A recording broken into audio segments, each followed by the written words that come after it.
नमस्कार, पद्मेश 24/7 में आपका स्वागत है। मैं हूं अर्चना मिश्रा। आगे बढ़ने से पहले सबसे पहले एक नजर आज के हेडलाइंस पर।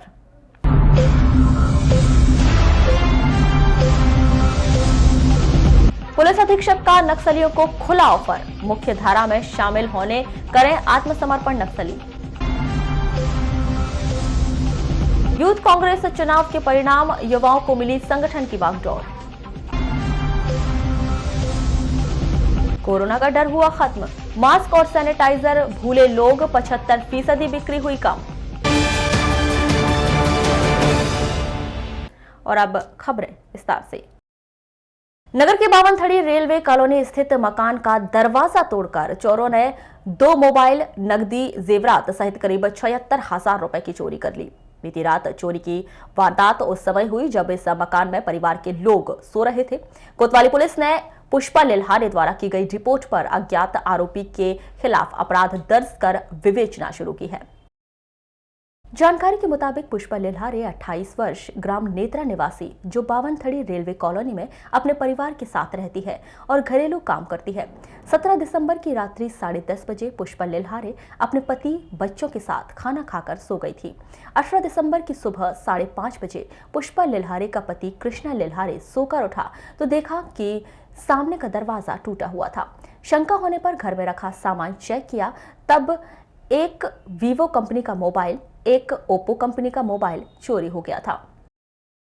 बैहर रोड बंजारी घाटी में 14 चक्का ट्राला पिकअप से टकरा गया। इस सड़क दुर्घटना में पिकअप का चालक गंभीर रूप से घायल हो गया। घायल चालक राहुल पिता अशोक प्रजापति 24 वर्ष, वार्ड नंबर 7 वारासिवनी निवासी को जिला अस्पताल में भर्ती किया गया है। जानकारी के मुताबिक 18 दिसंबर को राहुल प्रजापति बोलेरो पिकअप में नागपुर से कांच भरकर उकवा गया था और उकवा में कांच खाली करने के बाद राहुल प्रजापति अपने क्लीनर मयूर सहारे के साथ पिकअप लेकर उकवा से वारासिवनी जाने निकले थे। 3 बजे करीब उकवा से बालाघाट आते समय बंजारी घाटी बंजारी मंदिर के पास बालाघाट से तेज रफ्तार से आ रहे 14 चक्का ट्राला ने पिकअप को ठोकर मार दी। पिकअप की जबरदस्त ठोकर से पिकअप चालक राहुल प्रजापति सिर में चोट लगने से गंभीर रूप से घायल हो गया। वहीं पिकअप क्षतिग्रस्त हो गई। इस दुर्घटना में क्लीनर मयूर सहारे बाल बाल बच गया, जिसने घायल पिकअप चालक राहुल प्रजापति को बस से बालाघाट लाकर जिला अस्पताल में भर्ती कराया। जिले के भीतर बीते 1.5 वर्षों के दौरान लगातार पुलिस नक्सली मुठभेड़ में पुलिस की गोली का नक्सली शिकार होते होते जा रहे हैं। इस दौरान 5 नक्सलियों को पुलिस के द्वारा मार गिराया गया है। पुलिस अधीक्षक अभिषेक तिवारी नक्सलियों को खुला ऑफर देते हुए कहते हैं कि जिन नक्सलियों को मुख्यधारा में शामिल होना है वे सीधे प्रशासन से संवाद कर मुख्यधारा में शामिल हो जाए और आत्मसमर्पण कर उन्हें शासन की नीति का पूरी तरह से लाभ दिलाया जाएगा। पद्मेश 24/7 से चर्चा के दौरान पुलिस अधीक्षक अभिषेक तिवारी बताते हैं कि बालाघाट जिले के भीतर वैसे भी नक्सलियों की संख्या बहुत कम है। बीते दिनों हुई मुठभेड़ के दौरान इस बात का खुलासा हो रहा है कि जिले में जो नक्सली सक्रिय है वह छत्तीसगढ़ और महाराष्ट्र के हैं। इसके बावजूद भी जिले के जो लोग रास्ता भटक गए हैं और मुख्य धारा में शामिल होना चाहते हैं, शासन की योजना के अनुसार आत्मसमर्पण कर सकते हैं। अन्य राज्यों की तरह मध्य प्रदेश में भी नक्सलियों के आत्मसमर्पण के लिए बेहतर योजना और नीतियां बनाई गई है। मैं ये भी अपील करना चाहता हूं, क्योंकि जैसा हमने देखा कि अक्सर जो हमारे यहाँ जो नक्सल दल में एक्टिव हैं, उनमें जो सदस्य हैं वो बस्तर से, गढ़चिरौली से, दूसरे क्षेत्रों से आए हुए युवक युवतियाँ ज़्यादा हैं, जिनको कि उनके किसी के द्वारा उनको बहला फुसला के या भड़का के इस तरफ भेजा जा रहा है। तो उनसे भी अपील करता हूँ कि यदि उनमें से कोई सरेंडर होना चाहता है तो उसके लिए भी जो शासन की नीतियों का उसको पूरा लाभ दिया जाएगा और सरेंडर करने के लिए वो किसी भी थाने में या डायरेक्टली एसपी ऑफिस भी आ सकते हैं, मीडिया के माध्यम से आ सकते हैं। उनकी सुरक्षा की पूरी गारंटी मेरी है। 11 एवं 12 दिसंबर की दरमियान किरनापुर थाना के किन्नी से लगे बोरवन व सिरका के जंगल में पुलिस और नक्सलियों के बीच में हुई मुठभेड़ में मारी गई 2 महिला नक्सली में से एक महिला नक्सली शोभा के शव लेने उसके परिजन बालाघाट पहुंचे। 18 दिसंबर की दोपहर करीब 12 बजे जिला अस्पताल पुलिस के द्वारा मृतक नक्सली महिला शोभा को उसके परिजनों को सुपुर्द कर दिया गया। यह महिला नक्सली बच्छला उर्फ शोभा, पिता चमरू इचामी, 30 वर्ष, ग्राम कुंडावाई, थाना कोटनी, जिला गढ़चिरौली, महाराष्ट्र निवासी है। मृतक महिला के जीजा उसके अंतिम संस्कार के लिए उसके गांव कुंडवाही लेकर गए। हमको खबर यानी कोटमी पुलिस थाना से हमको खबर मिली। फिर आए फिर आप लोग यहाँ पे? हाँ, हम अभी कहाँ ले जाएंगे बॉडी को उसकी? गांव में लेके जाएंगे कुंदाबाई। कौन दवाई में लेके हाँ, जाएंगे? उनका नाम बच्चल। और शोभा बोलते थे? हाँ, उर्फ शोभा शोभा। टीचर। के परिजन जो आया है जीजा, वहाँ से गढ़चिरौली कुंदावाही से आया है और इनको वरिष्ठ अधिकारी के कार्यालय के माध्यम से सूचना भेजी गई थी, तो इनको सूचना मिली और महाराष्ट्र से भी मिली। तो यहाँ पे उनकी शिनाख्ती वगैरह पहचान करवाए फ़ोटो से, तो उन्होंने बोला कि हाँ पहचान लिए, तो उसके बाद में ये फिर बॉडी को लेके जा रहे हैं। अपना ये नक्सली घटना हुई थी, ये बताया कि इन्हें 2004 से, उसके जीजा ने भी बताया 2004 से दलम में थी, तो 12 तारीख को ये इनकाउंटर में मारी गई है।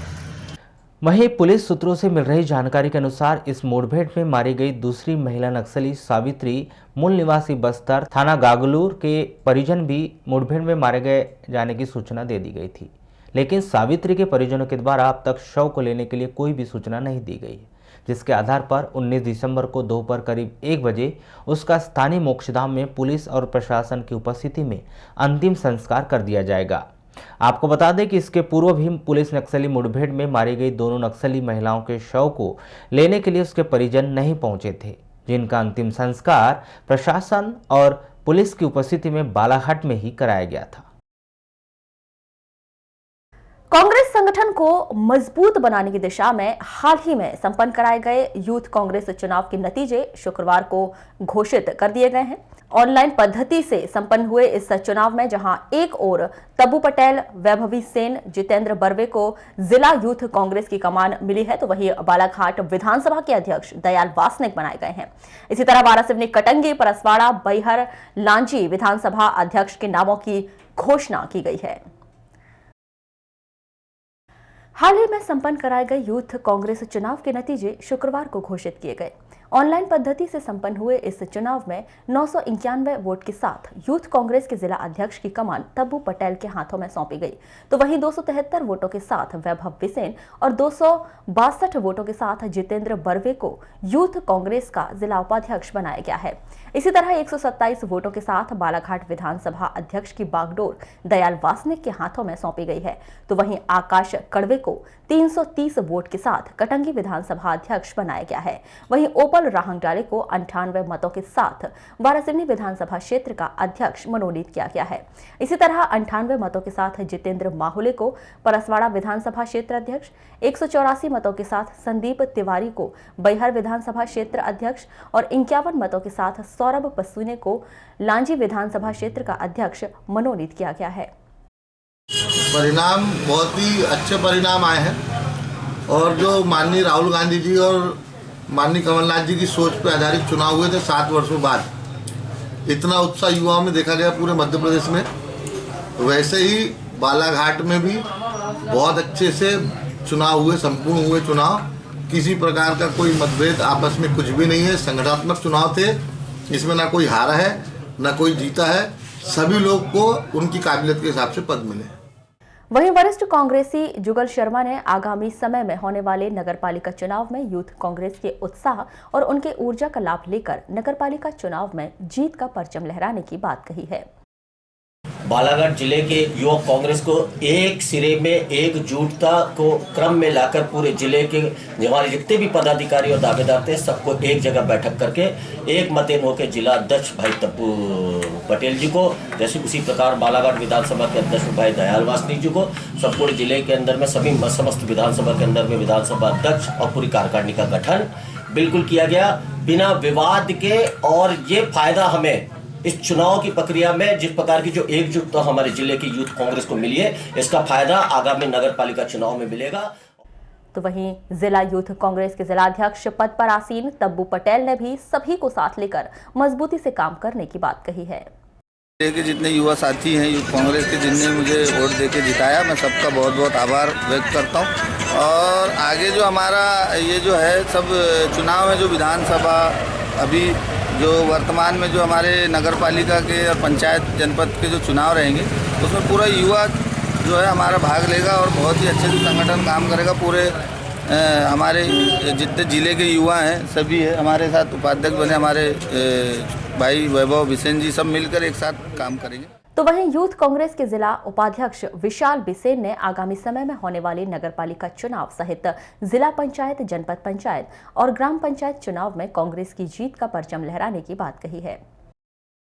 वो हमारे प्रदेश अध्यक्ष जी जो हैं माननीय नितिन बोस जी, हमारे जिला अध्यक्ष विश्वेश्वर भगत जी और हमारे तबरेज भाई जो अभी आज वर्तमान में निर्वाचित हुए हैं, इनके नेतृत्व में यूथ कांग्रेस पूरे बालाघाट शहर के अंदर में चुनाव लड़ेगी और निश्चित तौर पर पूरे के 33 वार्ड जो है बालाघाट नगरपालिका क्षेत्र के और हमारी नगरपालिका की अध्यक्ष इस बार कांग्रेस की बनेगी। और यही नहीं, नगरपालिका में संपूर्ण जिले में जितनी पंचायतें, जनपद पंचायत, जिला पंचायतें हैं, वहाँ यूथ कांग्रेस का पूरा दबदबा कायम रहेगा और माननीय कमलनाथ जी के नेतृत्व में पूरे प्रदेश में होने वाले भी जो चुनाव हैं इसमें भरपूर बहुमत से कांग्रेस पार्टी जीतेगी। मुख्यमंत्री शिवराज सिंह चौहान ने 18 दिसंबर 2020 को रायसेन जिले से प्रदेश के प्राकृतिक आपदा से प्रभावित किसानों को राहत राशि वितरण का शुभारंभ किया। बालाघाट जिले के 273 ग्रामों के 11,704 किसानों को राहत राशि का लाभ मिला है और उनके खाते में एक क्लिक के माध्यम से 4,34,59,000 रुपए की राशि जमा की गई है।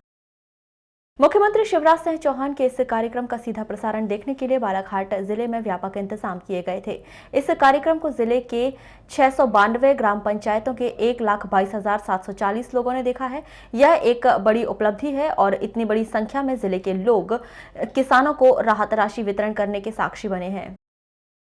परसवाड़ा थाना अंतर्गत बारिया के जंगल में एक व्यक्ति शारीरिक एवं मानसिक रूप से कमजोर भांजी को अपने हवस का शिकार बनाकर फरार हो गया। परसवाड़ा पुलिस ने लड़की की मां के द्वारा की गई रिपोर्ट पर आरोपी घनश्याम मरावी निवासी ग्राम तुरूर जिला मंडला निवासी के खिलाफ अपराध दर्ज कर उसकी तलाश शुरू की है। जानकारी के मुताबिक यह 18 वर्षीय लड़की बचपन से ही शारीरिक एवं मानसिक रूप से कमजोर है और वह घर में ही रहती है, जिसके साथ 16 दिसंबर की रात्रि दुष्कर्म की घटना को अंजाम दिया गया। जबलपुर संभाग कमिश्नर बी चंद्रशेखर एक दिवसीय प्रवास पर शुक्रवार को बालाघाट पहुंचे। इस एक दिवसीय प्रवास के दौरान उन्होंने मोती गार्डन की व्यवस्थाओं का जायजा लिया।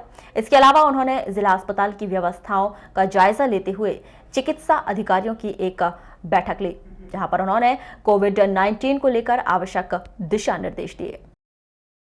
चर्चा के दौरान कमिश्नर बी चंद्रशेखर ने कहा कि वर्तमान में कोविड-19 को लेकर जिला अस्पताल में जो व्यवस्थाएं हैं वे उनसे संतुष्ट हैं और बेहतर सुधार की आवश्यकता है। वहीं चिकित्सकों की कमी को लेकर उन्होंने कहा कि प्रशासनिक तौर पर प्रयास किए जा रहे हैं। चिकित्सकों की कमी की समस्या का निराकरण शासन स्तर पर जल्द होगा। आप बता दें कि कमिश्नर बी चंद्रशेखर पूर्व में बालाघाट के कलेक्टर भी रह चुके हैं और उनकी कार्यप्रणाली हमेशा से ही जनता के हित में रही है। जो काफ़ी जो योजनाएं थी उनकी समीक्षा मुख्य था, तो वो हमने समीक्षा की है। योजनाओं में प्रगति लाने के प्रयास करने के लिए कहा है। और कोविड के संबंध में अभी हमने हॉस्पिटल में सभी BMOs और जो यहाँ के डॉक्टर्स हैं उनके साथ बातचीत की है। उद्देश्य यह है कि कैसे हम कोविड से कोई भी व्यक्ति की मृत्यु ना हो, ये सुनिश्चित करें। इस दिशा में प्रयास करने के लिए। सर, व्यवस्थाओं को लेकर क्या कहना चाहेंगे?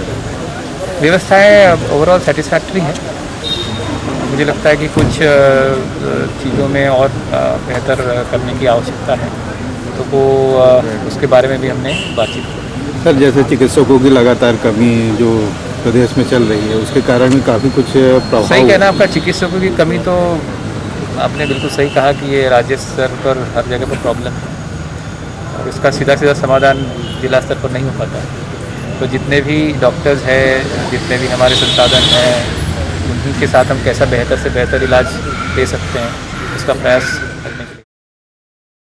जिले के भीतर समय के साथ साथ लोग कोरोना को भूलते जा रहे हैं या कहे कोरोना के प्रति लापरवाही अधिक दिखा रहे हैं, बशर्ते जागरूकता के।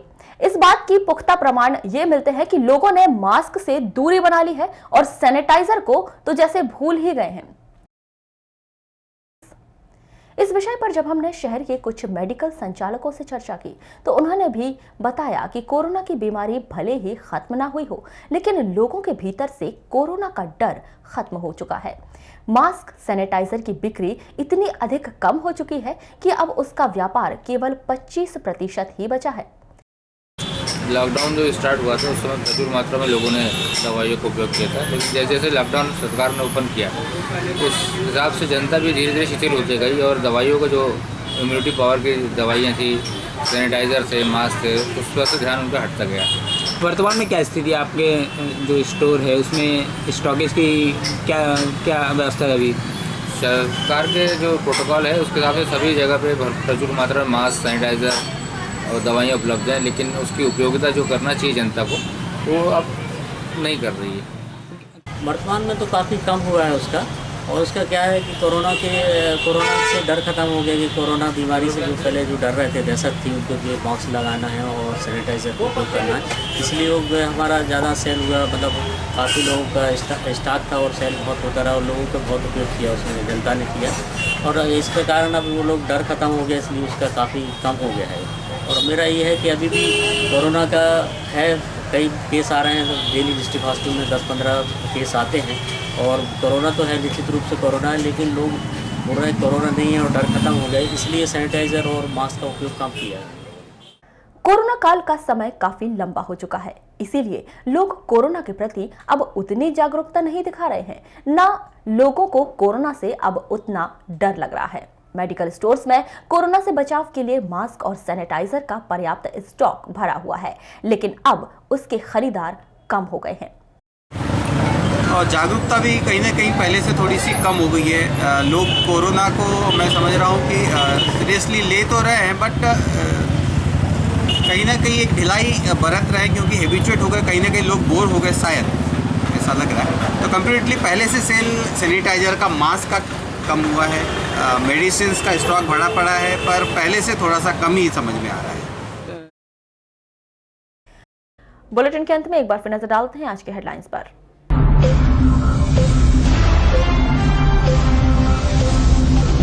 पुलिस अधीक्षक का नक्सलियों को खुला ऑफर, मुख्य धारा में शामिल होने करें आत्मसमर्पण नक्सली। यूथ कांग्रेस चुनाव के परिणाम, युवाओं को मिली संगठन की बागडोर। कोरोना का डर हुआ खत्म, मास्क और सैनिटाइजर भूले लोग, 75% बिक्री हुई कम। तो ये थी अभी तक की खास खबरें। अगले न्यूज बुलेटिन के साथ फिर मुलाकात होगी, तब तक के लिए नमस्कार।